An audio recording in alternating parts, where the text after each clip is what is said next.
Bonjour à tous et bienvenue pour ce 83e épisode de Over the Results consacré à Extreme Rules 2017. Voilà, donc comme d'habitude, je vous invite à mettre un like si vous avez aimé le pay-per-view ou laisser un dislike si vous l'avez détesté. Premier match, Le Miz bat Dean Ambrose pour devenir le nouveau champion intercontinental pour la 7e fois de sa carrière dans un très bon match de 20 minutes. Les gars, un opener de 20 minutes de cette qualité-là. Franchement, chapeau. J'ai marqué que les deux étaient pas étrangers au fait que ce match soit bon. Même Dean Ambrose, que je n'apprécie pas du tout, est un petit peu meilleur, on va dire, tout simplement dans ce match-là. Je trouve qu'il n'est pas forcément très bon dans les matchs qu'il nous a proposés jusqu'à maintenant, notamment durant ses règnes. Je le trouve très mauvais. Encore une fois, je le répète, ce n'est pas forcément de sa faute. Je sais que c'est un bon lutteur, mais les bookers fait que pour le moment, il ne nous a pas proposé énormément de bons matchs à la WWE. Le fait qu'il soit face aussi, je pense que ça le handicape pas mal. Mais pour une fois, je trouve qu'il a été, il a en tout cas pas été mauvais dans ce match-là.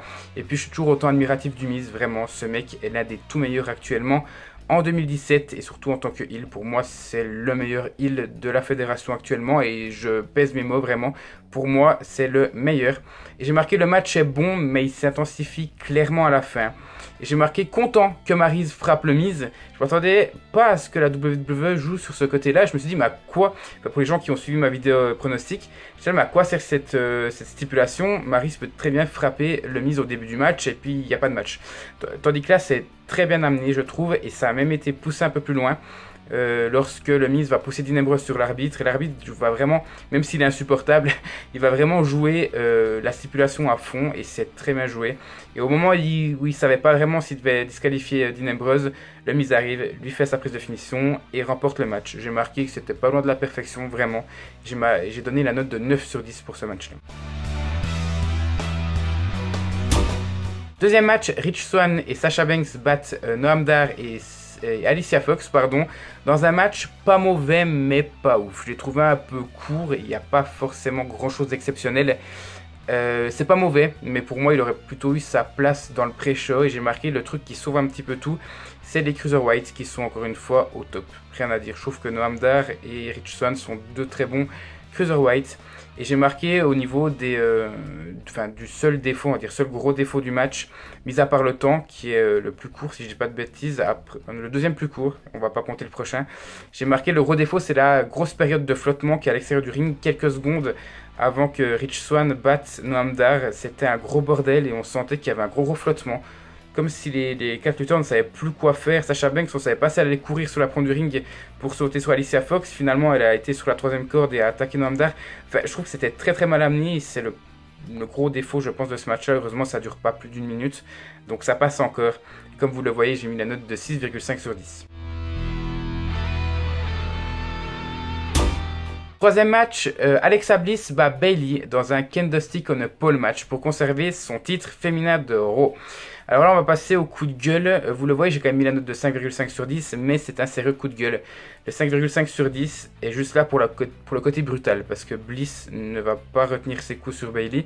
Et ça fait vraiment plaisir. Et aussi, même si le résultat n'a pas d'influence, je suis content que Bliss conserve son titre. Mais pour moi, il y a deux énormes défauts. Le premier, c'est la stipulation. À quoi sert cette stipulation? Je ne pointe pas forcément uniquement ce match-là. Tous les trucs on a pole match, il y avait une fois eu un contract on a pole match, ça je le mets de côté. Les contracts on a pole match, en règle générale, tu décroches le contrat et c'est terminé. Mais tout le reste, où il y a un objet qui est suspendu, que ce soit où il faut aller chercher en haut d'une échelle ou en haut d'un coin du ring, ça ne sert strictement à rien. Et on l'a vu, le Kendo-Stick est tombé et à partir de ce moment-là, les deux l'ont pris. Donc à quoi sert cette stipulation? Autant mettre des Kendo-Sticks tout autour du ring à la manière d'un tables match, d'un chairs match ou alors d'un ladders match, pardon. Donc pour moi, ça ne passe pas et c'est totalement inutile. Deuxième gros défaut, le temps. 5 minutes pour ça. 1. Bayley est totalement décrédibilisée. 2. Où est le côté violent? Alors on a vu 2-3 trucs, mais c'est pas mal. Non, mais ça va pas. Pour deux raisons aussi. La première, c'est que où est la confiance des officiels envers les divas? On veut nous dire que les divas, enfin les femmes et les hommes sont sur le même pied d'égalité. Les hommes peuvent faire des matchs de 20 minutes. On peut au moins donner 15 minutes si on veut être un petit peu sexiste puis dire que les femmes arrivent moins à subir. On donne au moins 15 minutes pour un match, hormis de plus un match de championnat. 5 minutes, c'est pas assez. On se fout clairement de la gueule des lutteuses, à mon sens.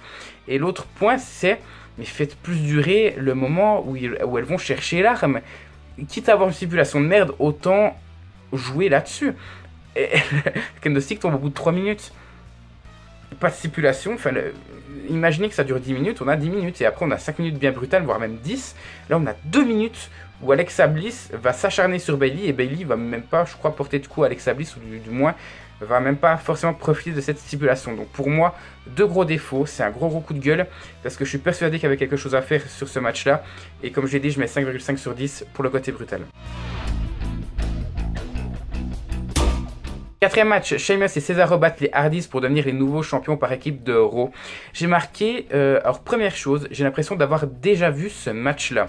Alors je suis pas sûr d'avoir assisté à un match-là à la WWE, ni à la TNA.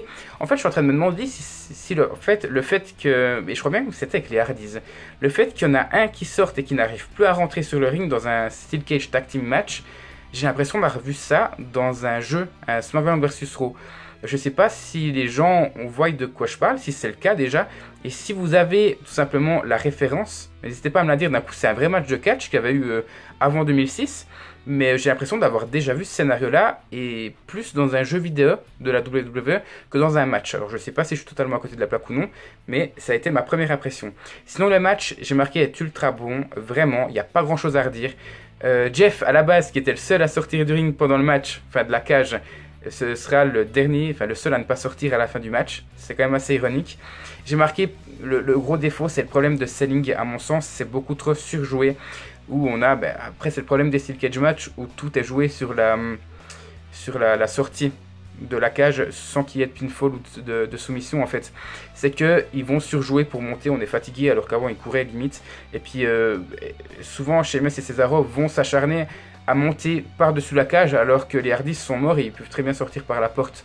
Donc je trouve que il y a quelque chose à mieux faire dans les Steel Cage match au niveau du selling et du côté vendeur de oui je vais sortir, je vais bientôt y arriver. Pour moi, comme par exemple Sheamus et Cesaro voulaient sortir par la porte, la seule fois où ils ont essayé de faire ça, et Matt Hardy retient Sheamus alors qu'il était par terre par le pied.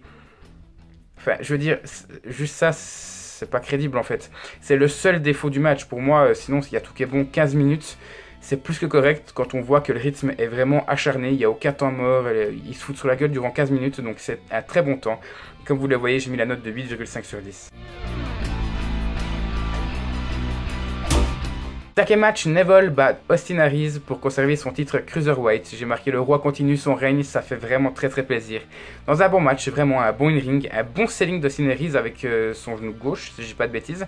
Il y a aussi un côté très psychologique avec la soumission de Neville à l'extérieur du ring. On se dit oui, alors Aries a l'avantage. Et après, c'est la destruction totale d'Austin Aries où il y aura un Topi Suicida qui sera contré, où Neville va aller sur le ring. Il va l'exploser à l'extérieur du ring et finalement lui faire alors comment ça va se passer? Il va lui faire, si je dis pas de bêtises, son Red Arrow, et il va enchaîner sur un Ring of Saturn et tout simplement Austin Aries va abandonner. J'ai marqué le seul défaut, c'est vraiment le rythme qui est mauvais pendant les 12 premières minutes quasiment, et le match en dure 17. Très bon point d'ailleurs, 17 minutes pour les Cruiserweight, c'est excellent. Donc il y a 2-3 petits défauts, mais en règle générale le match est plutôt bon, donc j'ai mis la note de 8 sur 10. Et enfin le main event, Samoa Joe bat Seth Rollins, Roman Reigns, Bray Wyatt et Finn Balor pour devenir le challenger numéro 1 au titre de Brock Lesnar à Great Balls of Fire. J'ai marqué, ce match est une perle. Tout est bon, rien n'est ennuyant, tout se passe, le match dure 30 minutes et à chaque fois on a une histoire qui est racontée durant ces 30 minutes, c'est pas tout le temps la même chose. On a la phase, par exemple, c'est celle que j'ai retenue, d'alliance entre Samoa Joe et Bray Wyatt qui est très bonne vraiment, puis après forcément ils vont se mettre plein la gueule. Et on a la deuxième phase que j'ai vraiment beaucoup appréciée, c'est l'affrontement entre Seth Rollins et Roman Reigns qui est excellent, vraiment ces deux nous offrent à chaque fois l'un contre l'autre ou l'un avec l'autre, c'est toujours des bons matchs, vraiment. On peut dire ce qu'on veut d'ailleurs sur Roman Reigns, mais les deux franchement se complètent à merveille, que ce soit avec l'un contre l'autre ou l'un avec l'autre, vraiment. Pour moi c'est magnifique, cette deuxième partie je l'ai vraiment adorée. Et puis aussi le côté anarchique du match où on a Seth Rollins qui saute sur Bray Wyatt et qui détruit la table, et où Roman Reigns fait un spear sur Finn Balor et Samoa Joe où la barricade va être fracassée. Non vraiment, ce match est une petite perle. Samoa Joe va affronter Brock Lesnar. Là aussi, beaucoup de gens se plaignent. Il n'est pas crédible après tout ça. Les gars, pissez un coup. Ce pay-per-view est quasiment un sans faute. Et vraiment, le fait de mettre Samoa Joe en challenger numéro 1, c'est une très très bonne idée. Et j'ai hâte de voir son match contre Brock Lesnar au prochain pay-per-view de Raw. Voilà, vous l'avez compris pour ce match-là, j'ai mis la note de 10 sur 10. Voilà, donc la note finale, si on additionne toutes ces notes et qu'on divise par 6, qui est le nombre total de matchs, on arrive à la note de 7,92 sur 10. C'est excellent. Il est à la 23e place. En règle générale, les Extreme Rules sont une valeur sûre, au contraire par exemple de Night of Champions ou de Fastlane. Là, c'est une source sûre. Je pense qu'on peut mettre Extreme Rules 2012 de côté. En règle générale, on a toujours des bons pay-per-view et celui-là ne fait pas exception à la règle. Très bon pay-per-view. Et encore une fois, je suis convaincu que le fait de mettre que 6 matchs dans un pay-per-view, ce soit une très très bonne idée. Parce qu'il n'y a pas vraiment de... Alors oui, là, il y a le match féminin qui fait un peu tâche, mais il n'y a pas vraiment de mauvaises notes, si je peux dire ça comme ça. En règle générale, les matchs sont très bien construits sur 6 matchs et ça passe plutôt bien. Et celui-là en est clairement la preuve. Voilà. N'hésitez pas encore une fois à mettre un like si vous avez aimé ce pay-per-view, mettre un dislike si vous l'avez détesté, à mettre un petit commentaire, que ce soit sur ma façon de faire ma vidéo ou sur le pay-per-view en lui-même, et à vous abonner si ce n'est pas encore fait, objectif 2000 abonnés. Et nous on se retrouve tout bientôt pour la suite de la chaîne.